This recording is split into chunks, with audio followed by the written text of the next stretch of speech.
আসসালামু আলাইকুম ছোট ভাই। ওয়ালাইকুম আসসালাম। ভাই তুমি কেমন আছো? আলহামদুলিল্লাহ, আপনি ভালো আচ্ছা আছেন? ভাই, আমি তোমার একটা প্রশ্ন করি। হুম। এই যে প্রবাসে জানি আসলা, কি পাইলা কি হারাইলা জীবনের থেকে, এটা বলতে পারবা? উম, তবে আমি বলবো কি, যারা নতুন প্রবাসে আসতে চায় সবার আগে যে জিনিসটা ত্যাগ করতে হবে এটা মায়া।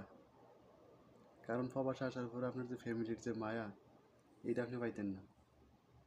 কারণ প্রবাসে না ভাই, না বোন, না স্ত্রী, না মা, কেউ পাশে থাকতো না। আপনি অসুস্থ হইলে আপনারটা আপনি সেট করতে হইব, বা বিপদে পড়লে আপনারটা আপনি দেখতে হইব।